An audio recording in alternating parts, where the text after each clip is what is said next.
Vamos abrir nossas Bíblias no segundo livro das Crônicas, lá no Antigo Testamento, no capítulo de número 20. Segundo livro das Crônicas, capítulo de número 20. Nós vamos ler dos versículos 1 a 12.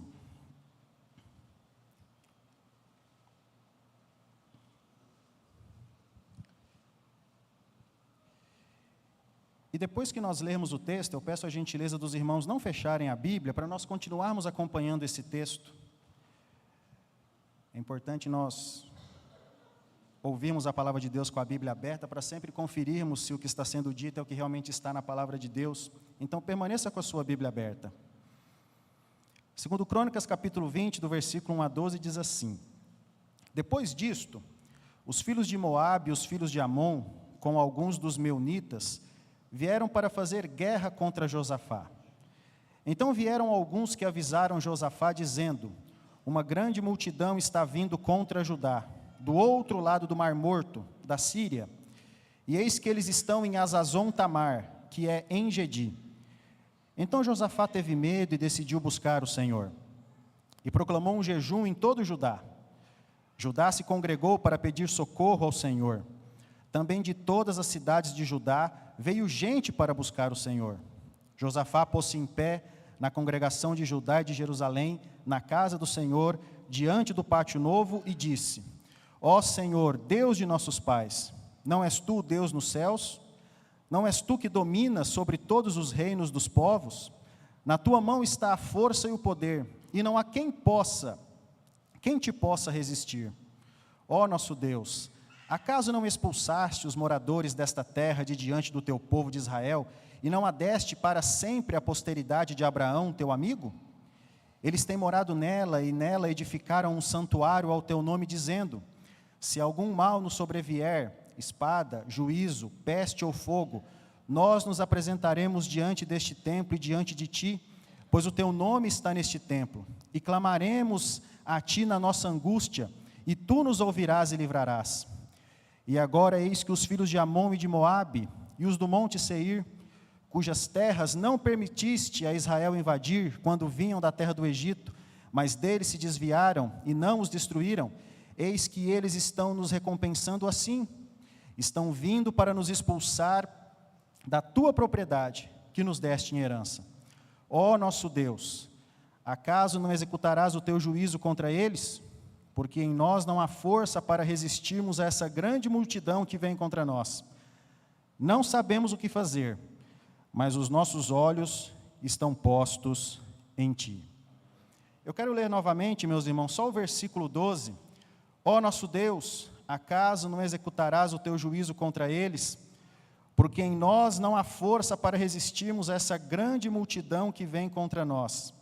Não sabemos o que fazer, mas os nossos olhos estão postos em ti. Baseado então aqui nesse versículo 12 e nessa expressão aqui do rei Josafá, não sabemos o que fazer, esse é o tema da nossa mensagem nessa manhã que esse texto nos ensina. Assim como Josafá, o que fazer quando não se sabe o que fazer? O que fazer quando não se sabe o que fazer? Parece até uma palavra bonita, uma frase de efeito, mas não é. Muitas vezes a vida, as circunstâncias nos deixam emparedados, enclausurados, entrincheirados. A gente se vê em situações que literalmente, meus irmãos, nós não sabemos o que fazer. Josafá fez essa oração ao Senhor e disse essas palavras ao Senhor: nós não sabemos o que fazer. E além de nós não sabermos o que fazer, assim como Josafá, quando Josafá disse nós não sabemos o que fazer, ele estava dizendo: Deus, eu não sei o que fazer, e eu não tenho conhecimento, eu não tenho sabedoria, eu não tenho força, eu não tenho poder para resolver essa situação. E conosco acontece muitas vezes a mesma coisa. Diante de situações dificílimas, problemas insolúveis, nós não temos conhecimento, nós não temos força, nós não temos sabedoria, nós não temos estratégia, nós literalmente não sabemos o que fazer. O que fazer nessas horas? Quando a gente não sabe o que fazer com os problemas que surgem dentro da nossa casa, no nosso trabalho, coisas do nosso próprio coração, coisas íntimas nossas, que a gente não tem noção do que fazer.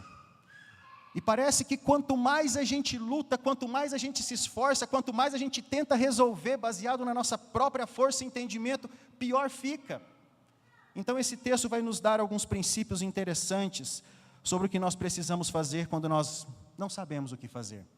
Como bom presbiteriano, nós temos que fazer 3 coisas. Não é assim, pastor? Quando nós não sabemos o que fazer. O que Josafá fez? A primeira coisa que Josafá fez, quando ele não sabia o que fazer, nós lemos aqui até o versículo 12, foi buscar a Deus em oração. No versículo 1 e no versículo 2, nós lemos aqui, Josafá ficou a par da situação. O que estava acontecendo? 3 nações vinham contra eles. Os moabitas, diz aqui o texto, os do monte Seir e os filhos de Amon. 3 nações resolveram atacar Josafá. 3 povos, 3 exércitos resolveram atacar Josafá. E ele viu que era uma situação realmente muito difícil. O texto fala que era uma multidão, não dava para contar. Nós devemos buscar a Deus em oração quando nós não sabemos o que fazer, meu irmão. Primeiro, para reconhecer que não existe essa de, eu dou conta. Fica tranquilo, eu resolvo. Fica tranquilo, eu faço. Eu mato no peito e saio jogando. Não, muitas vezes na nossa vida não tem isso. A gente olha, a gente detecta e fala, é muito para mim. É mais do que a minha capacidade. Devemos buscar a Deus em oração porque o texto fala no versículo 3 que Josafá decidiu buscar o Senhor. Quando vem algo na nossa vida que a gente não sabe o que fazer e como resolver, nós podemos decidir. A gente pode escolher. Você pode reclamar. Você pode murmurar. Você pode transferir a responsabilidade para outro. Você pode ficar irado, nervoso. Ou você pode fazer como Josafá. Eu tenho várias escolhas. Eu decido buscar o meu Deus em oração. Porque dele vem o nosso socorro. E o texto que nós lemos aqui nos mostra quando nós devemos orar. Quando a luta é maior do que nós. Josafá, só com um exército ali de Judá, não conseguiria vencer. Então ele pôs-se a buscar ao Senhor.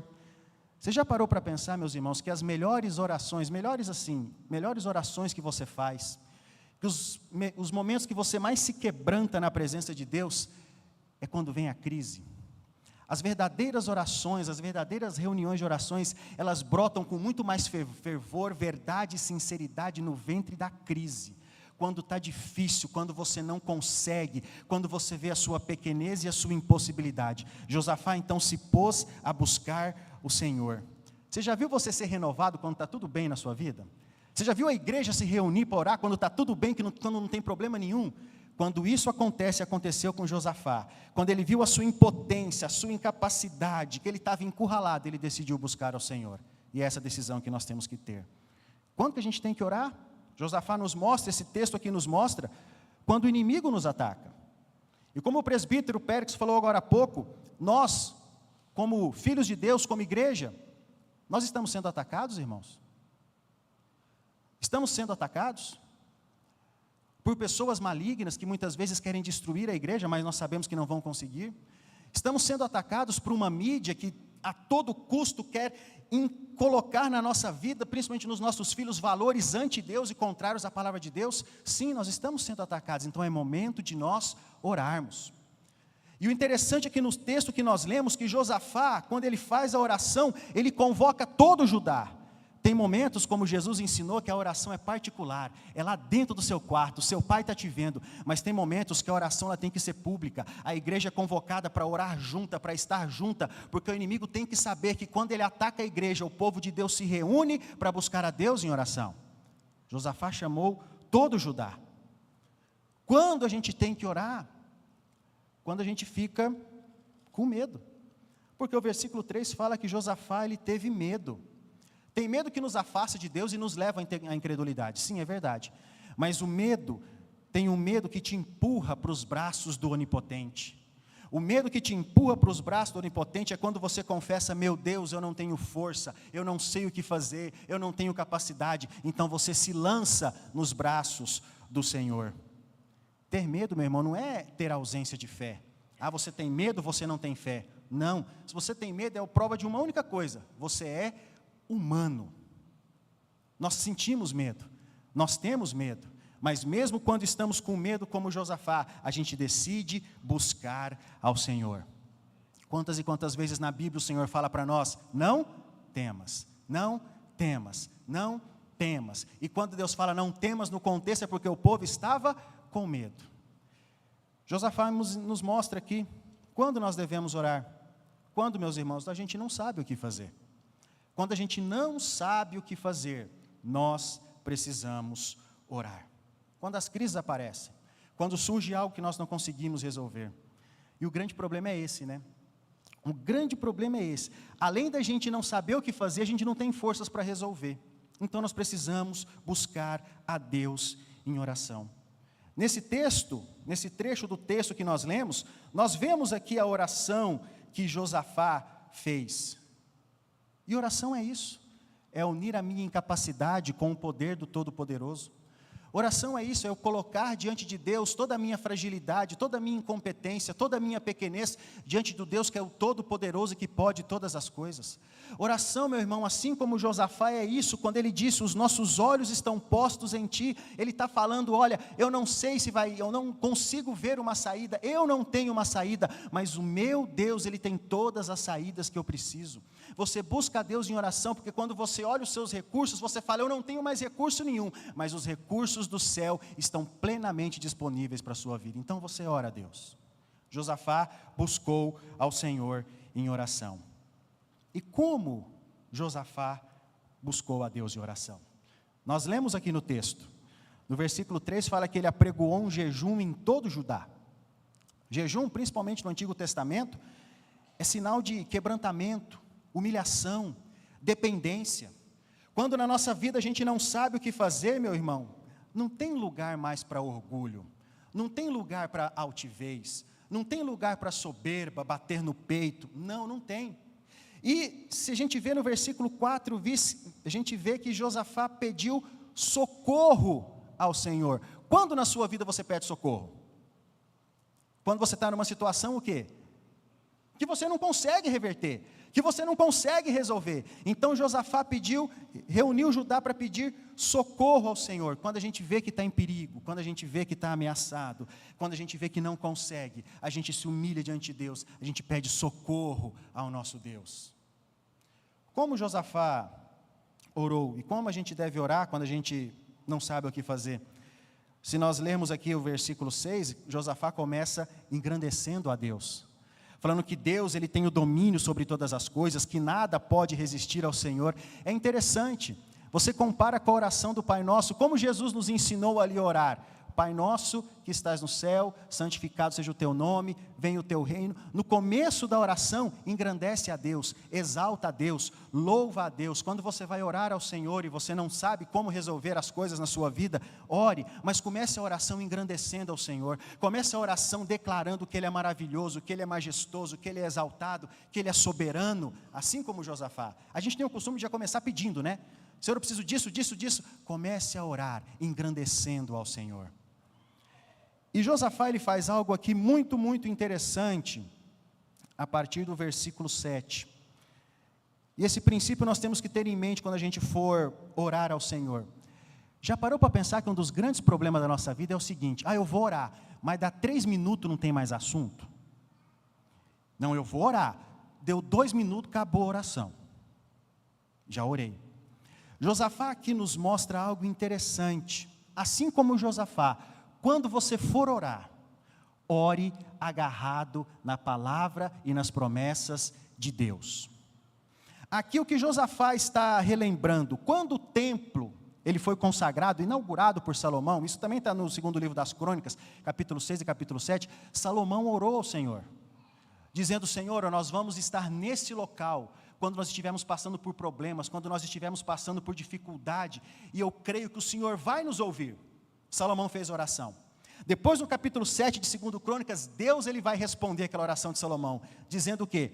Se o meu povo, que se chama pelo meu nome, se humilhar, orar, buscar a minha face, se converter dos seus maus caminhos, então ouvirei do céu, perdoarei seus pecados, sararei a sua terra e ouvirei a oração que for feita nesse lugar. O que Josafá está fazendo aqui? Quando ele ora, é o que ele fala ali no versículo 9, ele está falando: Senhor, lá atrás o Senhor prometeu ouvir a oração que seria feita nesse local. Nós estamos aqui no templo, nós estamos aqui nesse local, nós estamos orando e nós cremos que o Senhor vai nos ouvir. Quando você for orar, meu irmão, ore recitando, ore agarrado nas promessas de Deus. Vai ter assunto na sua oração. Você está angustiado, você está ansioso, você vai orar: Senhor, na tua palavra diz que eu posso lançar ao Senhor a minha ansiedade. Você está se sentindo ali fraco, instável: Senhor, na tua palavra fala que o Senhor é a minha rocha. Quando você for orar, meu irmão, ore agarrado nas promessas e na palavra de Deus, porque Deus tem compromisso com a palavra dEle. Ele fala que Ele vela em cumprir a sua palavra. O Salmo 138 fala que Ele colocou o seu nome, a sua palavra, acima de todas as coisas. Em outras passagens do Antigo Testamento, com os patriarcas, com Moisés, com Daniel, com Neemias, com Davi, nos Salmos, muitos homens fazem orações recitando a palavra de Deus, falando o que aconteceu lá atrás. Você vai orar, quando tudo você não sabe o que fazer, ore agarrado nas promessas de Deus. Ore lembrando a Deus as promessas que Ele fez a você. Como assim, Daniel? Como eu vou lembrar a Deus? Quer dizer que Deus se esqueceu? Não, meu irmão, Deus não se esqueceu. Permitam-me ler para vocês Isaías 62, versículos 6 e 7, olha o que o Senhor diz aqui: ó Jerusalém, eu coloquei vigia sobre os seus muros, eles vão orar a Deus sem parar, pedindo que Ele cumpra as suas promessas, que Deus lembre-se das suas promessas. Vocês vigias, orem sem parar, não se entreguem ao repouso, não lhe deem descanso, não deixe que o Eterno descanse até que Ele complete a sua obra, até Ele firmar Jerusalém e torná-la famosa e respeitada por toda a terra. Aqui em Isaías, Deus está falando: ore o tempo todo, ore lembrando a Deus aquilo que Ele prometeu a você. Deus tem prazer de ver você orando, lembrando a Ele a sua própria palavra. Então ore a palavra, ore agarrado nela. E por que Deus tem prazer de ver você orando, agarrado na palavra dEle? Porque aí vem a segunda coisa que Josafá fez. Quando você não sabe o que fazer, a primeira coisa é buscar a Deus em oração. Quando você não sabe o que fazer, a segunda coisa é crer na palavra de Deus. Meus irmãos, Deus fala, e Deus fala através de sua palavra. Creia na palavra de Deus. Quando você não saber o que fazer, quando você estiver em situações complicadas, creia na palavra de Deus. Olha aqui o que nós lemos. No versículo 5 diz que eles se congregaram lá no templo. Poderia ser em casa, poderia ser uma praça, eles estavam no templo. No versículo 13, que nós não lemos, acompanha aí comigo, diz que nesse local, todos os homens de Judá estavam em pé diante do Senhor, com as suas crianças, mulheres e seus filhos. Todo Judá, homens, mulheres, crianças, todos. No versículo 14 e 15, acompanhe comigo aí. Então, no meio da congregação, o Espírito do Senhor veio sobre Jaaziel, filho de Zacarias, filho de Benaia, filho de Jeiel, filho de Matanias, levita, dos filhos de Asaf. Jaaziel disse: escutem com atenção todo Judá, moradores de Jerusalém e rei Josafá, assim diz o Senhor. Meus irmãos, o que é isso aqui? É um culto, no templo, todos reunidos e Deus falando.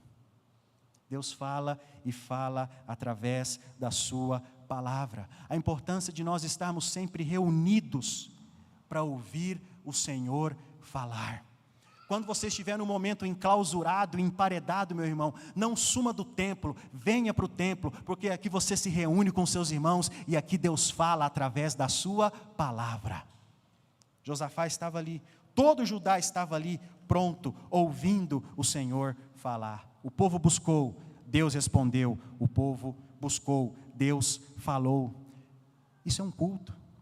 Quando a gente perde isso, quando a gente não tem mais ciência disso, de que a gente vem à igreja para ouvir Deus falar, não há mais sentido nós virmos à igreja. A gente vem aqui, meus irmãos, porque nós sabemos que Deus está presente, que Deus se manifesta em nosso meio e que Deus fala através de sua palavra.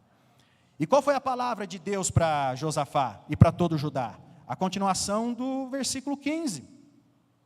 Assim diz o Senhor: não tenham medo nem se assustem por causa desta grande multidão, pois esta batalha não é de vocês, mas de Deus.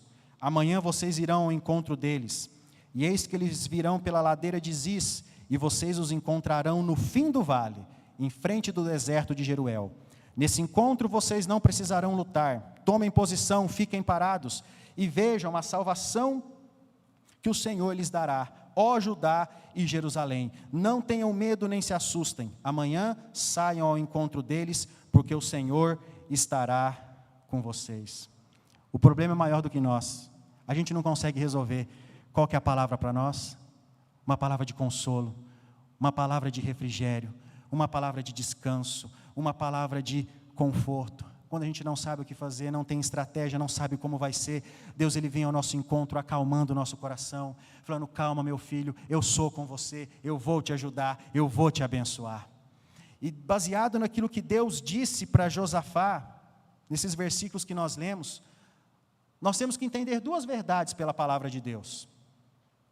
Duas verdades. Uma verdade é a seguinte, meu irmão: todas as nossas vitórias e sucessos vêm do Senhor e não do nosso esforço. Não é o seu braço, é a destra do Todo-Poderoso. Não é a sua inteligência e perspicácia, é a sabedoria dele. Porque nós lemos aqui, Deus fala: não tereis de pelejar, ficai parados, vejam. Me faz lembrar Êxodo 14. O mesmo aconteceu. Em Êxodo 14, Israel está ali de frente ao mar. O mar na frente, quem atrás? Os egípcios. Não tinha para onde correr. O que Deus disse para Moisés? Ficai parados e vejam o livramento que o Senhor vos dará. O mar se abre, o povo passa no meio do mar em seco, os egípcios vão atrás, o mar se fecha. Israel fez alguma coisa? Não. Viu Deus agir. Nós vamos continuar na leitura aqui de Josafá.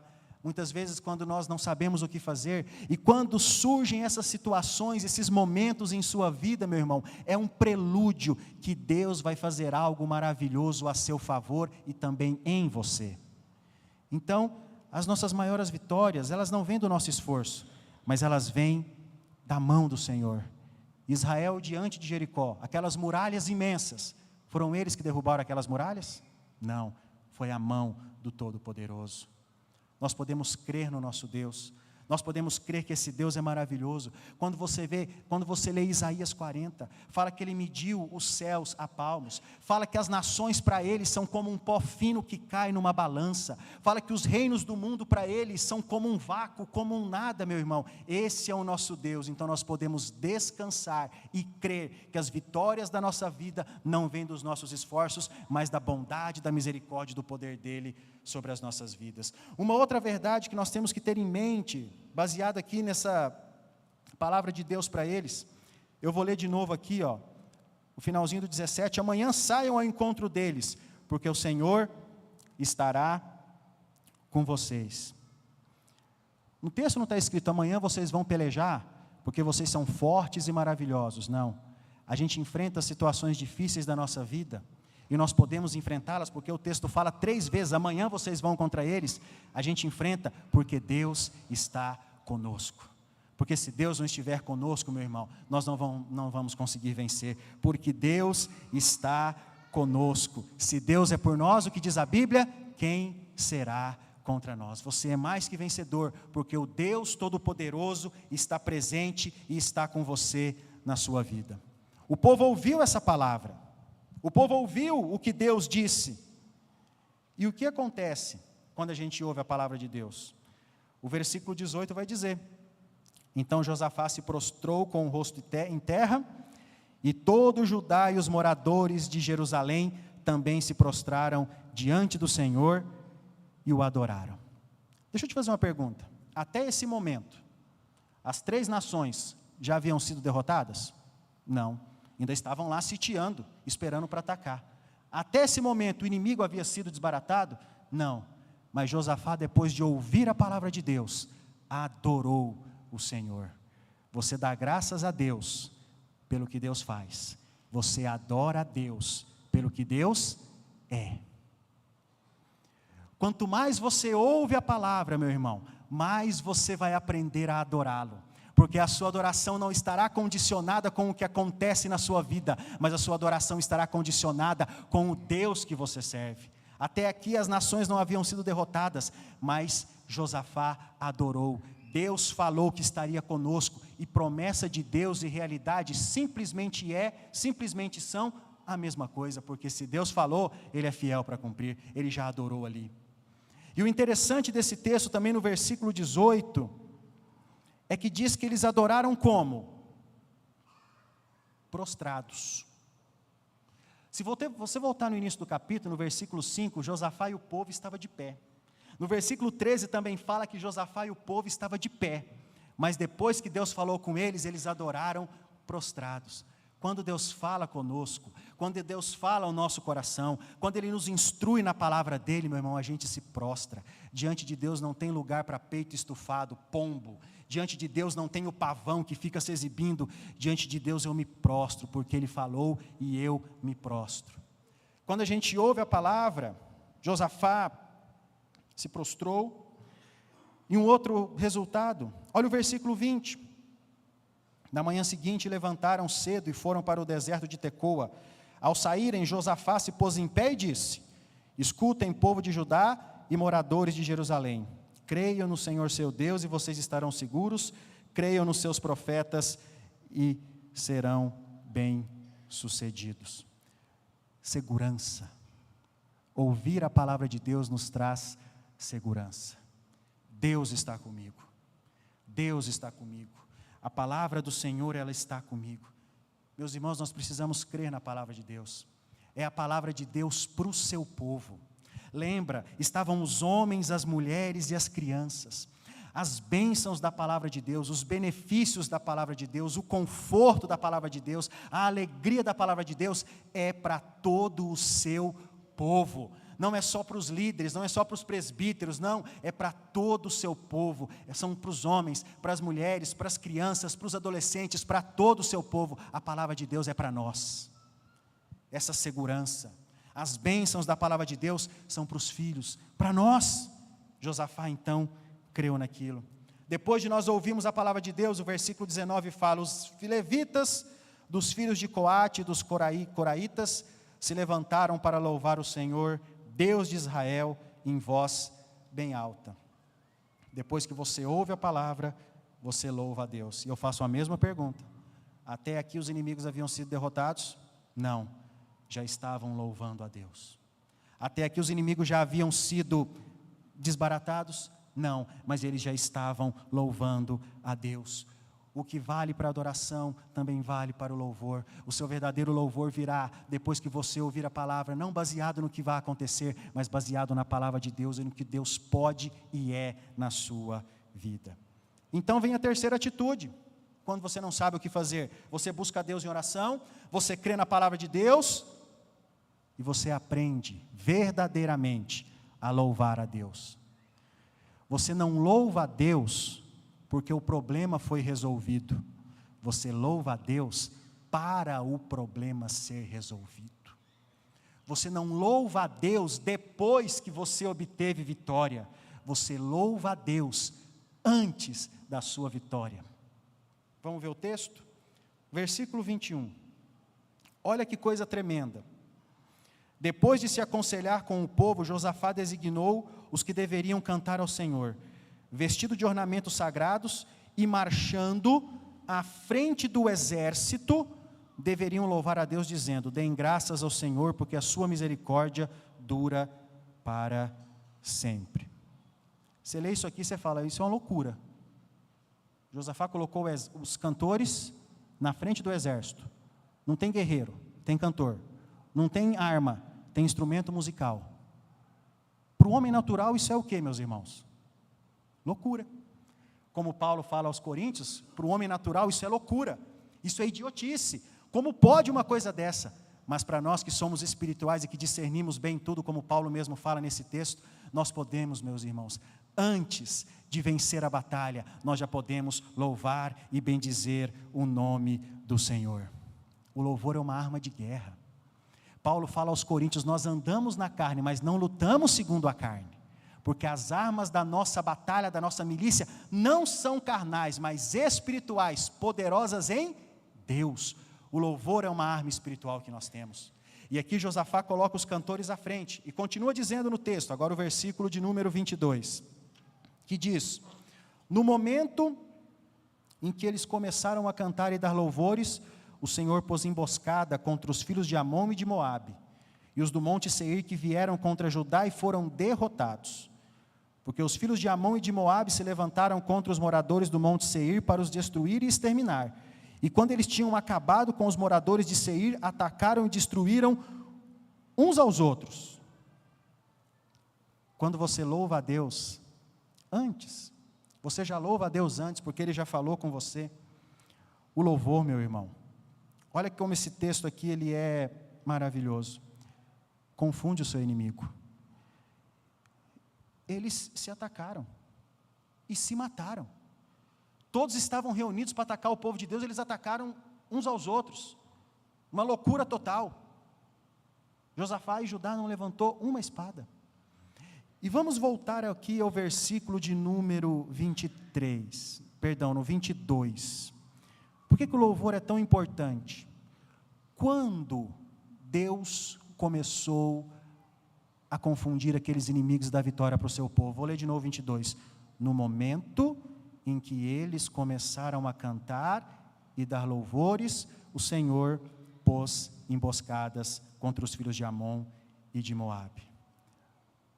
O louvor não é o resultado da sua vitória. O louvor é a causa da sua vitória. Meu irmão, louve a Deus. Não louve a Deus porque você venceu o inimigo. Louve a Deus para vencer o inimigo. Guarde esse princípio no seu coração. Não cante louvores porque você teve a vitória. Cante louvores para ter a vitória. Não cante louvores depois que a tempestade passou. Cante louvores para a tempestade passar. Nesse momento, o Senhor começou a colocar emboscadas.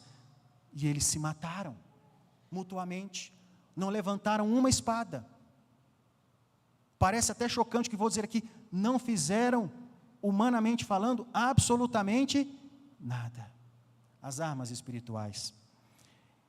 E concluindo, o que aconteceu? A partir do versículo 24. Quando os homens de Judá chegaram a um lugar alto, onde se pode olhar para o deserto, procuraram ver a multidão, e eis que somente avistaram cadáveres estendidos no chão. Não havia nenhum sobrevivente.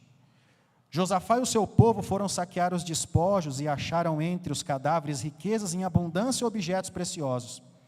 Pegaram para si mais do que podiam levar e gastaram 3 dias para saquear o despojo de tanto que havia. No 4º dia eles se reuniram no vale de Beracá, onde louvaram o Senhor. Por isso aquele lugar é chamado de Vale de Beracá até o dia de hoje. Então todos os homens de Judá e de Jerusalém voltaram com Josafá à frente deles. Voltaram para Jerusalém com alegria, porque o Senhor lhes tinha dado uma grande alegria com a vitória sobre os seus inimigos. Entraram em Jerusalém ao som de libras, harpas, trombetas e foram para a casa do Senhor. O terror da parte de Deus veio sobre todos os reinos daquelas terras, quando ouviram que o Senhor havia lutado contra os inimigos de Israel.